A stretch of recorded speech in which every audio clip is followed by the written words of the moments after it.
Hello friends, income tax के cases की series में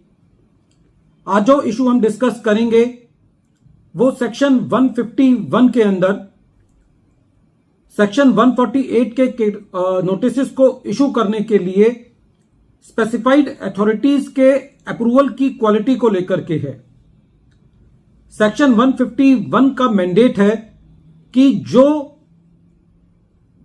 असेसिंग ऑफिसर ने रीजंस रिकॉर्ड किए होते हैं उन रीजंस और फैक्ट्स के बेसिस पर इस चीज का अप्रूवल देना कि क्या वो केस सेक्शन 148 के अंदर रीओपन करने के लिए सही है भी या नहीं।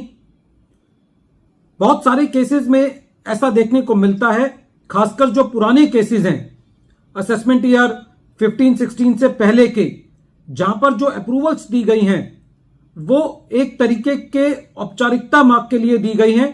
और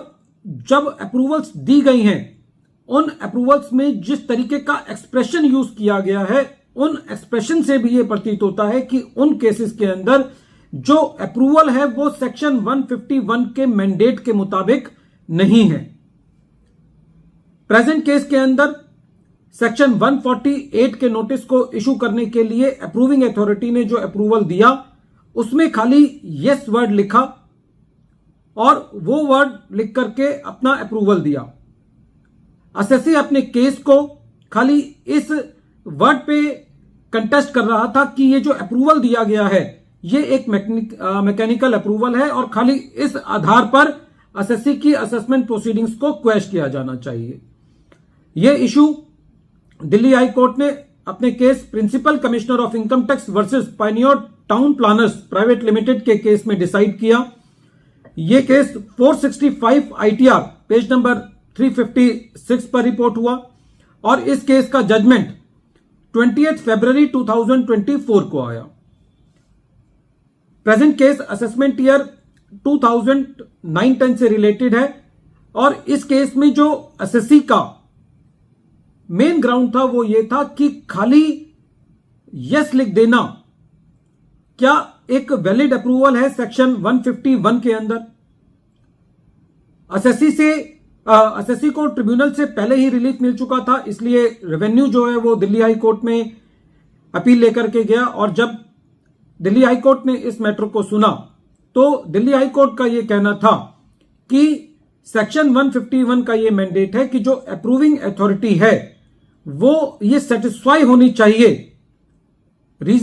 उन रीजंस के आधार पर जो एओ ने रिकॉर्ड किए हैं कि क्या यह केस एक फिट केस है सेक्शन 148 में रीओपन करने के लिए। दिल्ली हाई कोर्ट ने यह कहा कि जो अप्रूविंग अथॉरिटी का सेटिस्फैक्शन है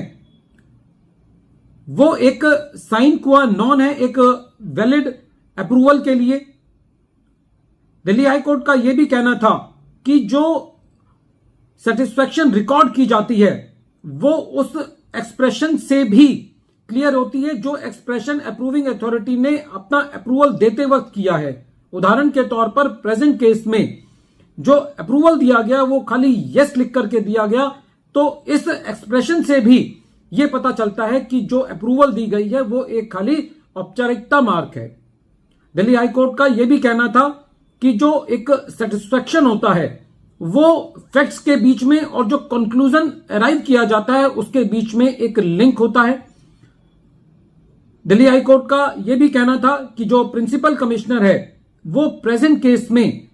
अपनी कॉन्क्रेंस को रिकॉर्ड करने में सफल नहीं है, इसीलिए जो एक्सप्रेशन यस यूज किया गया है वो इस बात का एक परिचायक है कि जो सेटिस्फैक्शन रिकॉर्ड की गई है वो खाली एक मैकेनिकल वे में की गई है और उस आधार पर प्रेजेंट केस की प्रोसीडिंग्स जो हैं वो क्वेश की जानी चाहिए। कोर्ट का यह भी कहना था कि खाली जो एक्सप्रेशन यूज की जाती हैं खाली यस लिख देना वो सेक्शन 151 के मैंडेट के हिसाब से प्रॉपर अप्रूवल नहीं है। कोर्ट ने यह भी कहा कि हालांकि प्रेजेंट केस में जो असिस्टेंट कमिश्नर है उसने जो एक्सप्रेशन यूज किया वो यस आई एम सेटिस्फाइड की है, तो जो असेसिंग ऑफिसर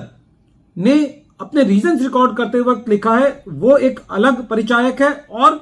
कमिश्नर को भी जो एक्सप्रेशन है वो उस तरीके का होना चाहिए जिससे ये पता चले कि जो सेटिस्फेक्शन है वो प्रॉपरली रिकॉर्ड की गई है। तो इस केस में खाली सेटिस्फेक्शन के आधार पर असेसमेंट प्रोसीडिंग्स को क्वेश किया गया। वीडियो के अंत में एक बार फिर मैं केस का नाम रिपीट कर रहा हूं। केस का नाम है principal commissioner of income tax versus pioneer town planners private limited, और ये केस 465 ITR पेज नंबर 356 पर रिपोर्ट हुआ। यह मैटर दिल्ली हाई कोर्ट ने डिसाइड किया और इस केस का जजमेंट 28 फरवरी 2024 को आया। Thank you friends.